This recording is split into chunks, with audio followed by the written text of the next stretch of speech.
All right, today we are stepping right into the ring for a pretty serious high-tech showdown. We're on a quest to find the absolute best way to repair some of the most advanced materials on the entire planet. So get ready for a real battle of strength versus smarts. Just think about it for a second. Imagine the wing of an airplane, or maybe the chassis of a Formula One car.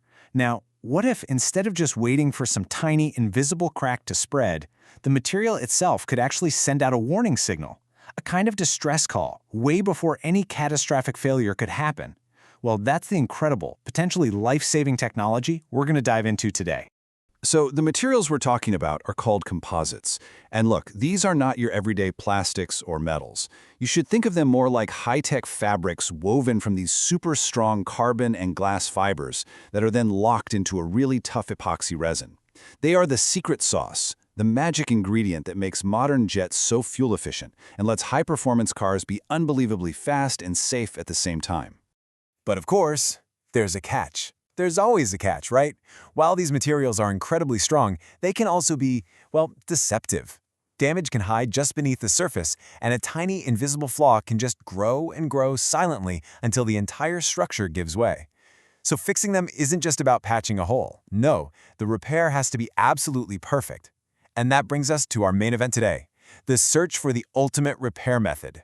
To figure this out, researchers set up a contest, a showdown, to find the ultimate repair technique. So, in the ring, we've got 3 different ways of joining a broken piece of composite back together. Let's meet our contenders. First up, we have the tapered lap joint.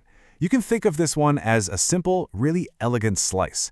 The 2 broken ends are cut at this smooth, shallow angle, and then they're glued together over a really large surface area.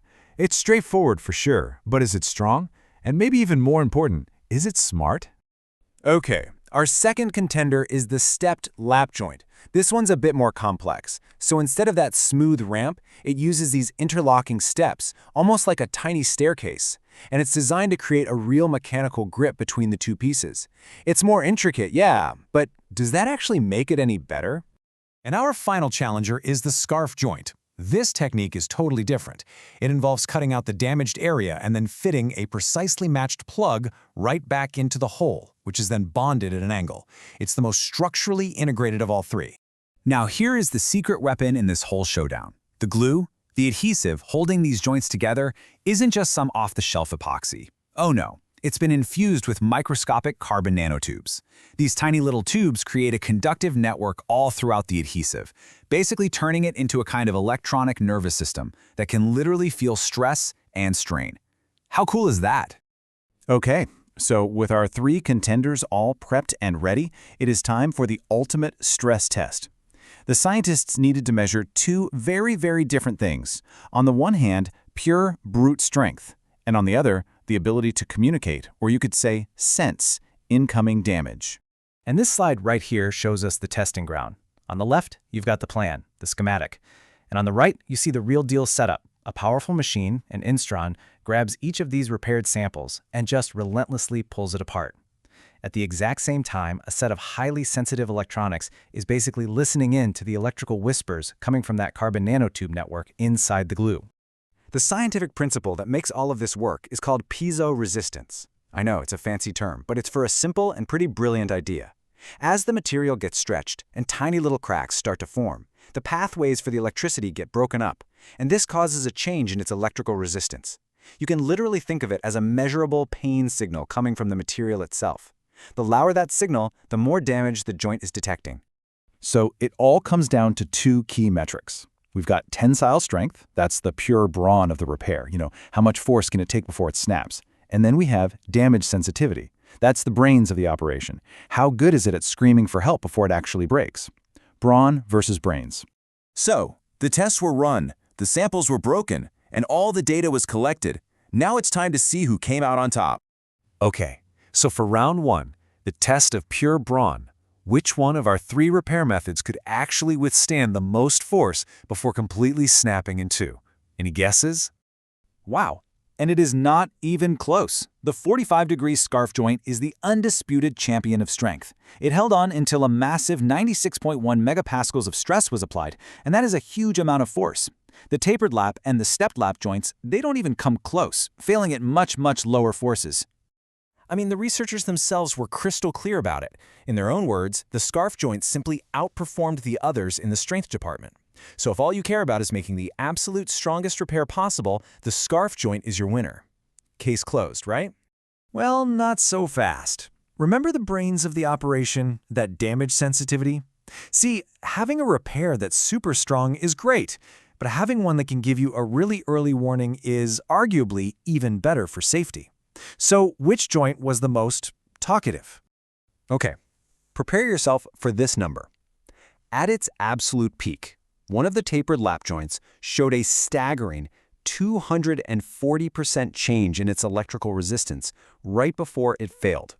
That is an incredibly loud and clear signal that something is going very, very wrong. And here's the full story, the big twist. The tapered lap joint, the one that was pretty weak in the strength test, was by far the most sensitive sensor. And what about the scarf joint? You know, the strong man of the group? It was practically silent. It showed only an 8% change in resistance. It broke without giving much of a warning at all. And that is the core trade-off we're looking at. So what we have here is a classic brawn versus brain scenario. The strongest joint is the least sensitive, and the most sensitive joint is one of the weakest. So what does this actually mean for the engineers who are designing and repairing the next generation of airplanes and cars? It really boils down to this simple, stark choice. If you go with the scarf joint, you get 5-star strength, but you only get 1-star sensitivity. If you choose the tapered lap joint, it's the complete opposite. 1-star strength, but 5-star top-of-the-line sensitivity. It really seems like you can't have it both ways. And if we look at the broken samples under a really powerful microscope, it tells us exactly why this is happening. The sensitive tapered lap joint failed cohesively. What that means is the adhesive itself pulled apart, kind of like tearing a piece of tape right down the middle. This huge disruption to that carbon nanotube network is what created that massive electrical signal. The super strong scarf joint, on the other hand, broke in a different way that left that sensitive adhesive layer much less disturbed. So in the end, there is no single winner of this showdown. The best repair depends entirely on the mission. For a really critical structural part, say a wing spar, where failure is just not an option, you'd absolutely choose the scarf joint for maximum strength. But for a component that can be inspected and replaced easily, you might go with the tapered lap joint, prioritizing its incredible early warning system. And all this leaves us with a really fascinating question for the future. We've just seen materials that can tell us when they're breaking. So what's next? A material that can tell us how it's breaking and maybe even guide us on how best to fix it? As our materials get smarter and more communicative, our world just gets safer. And honestly, that's the real victory in this showdown.